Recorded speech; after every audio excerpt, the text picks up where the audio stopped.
स्पर्धक विद्यार्थी मित्रांनो, असेही प्रश्न स्पर्धेसाठी असतात. गोंधळात टाकणारे. एका अर्धवर्तुळाकृती बागेची त्रिज्या 420 मीटर आहे. त्या बागेभोवती 5 पदरी तारेच्या कुंपणासाठी 60 रुपये प्रति मीटर दराने तार घेतल्यास तारेचा एकूण खर्च किती? या ठिकाणी पहा, हे अर्धवर्तुळ आहे.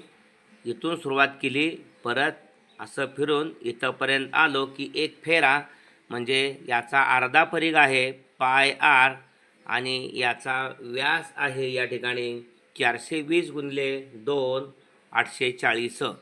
पायची किंमत 22/7 आणि त्रिज्या सांगितलेली आहे 420, याच्या निमपट अधिक 840, 7 सक्कुम 42, 0 60 आले. 22 संग 132 आणि 0 1320 अधिक 840, ही बेरीज झाली 0 4 2 6 13 8 21. 21 हे 60 मीटर गुणिले 5 पदरे, हे एक पदर झाला. 5 0 0 5 सक्क 30ला 0 ह्याच्याले 3. 21 5 105 आणि 3 108. या ठिकाणी 5 पदरी 10,800 मीटर झालं. या ठिकाणी 60 रुपये प्रति मीटर, म्हणून याला 60 न गुणलं पाहिजे. 3 0 अगोदरच देतो.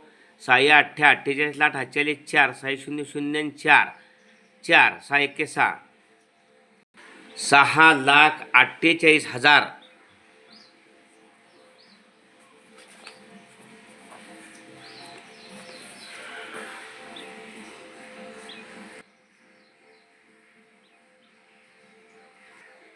गुणाकार अचूक करा, अचूक पर्याय निवडा. धन्यवाद.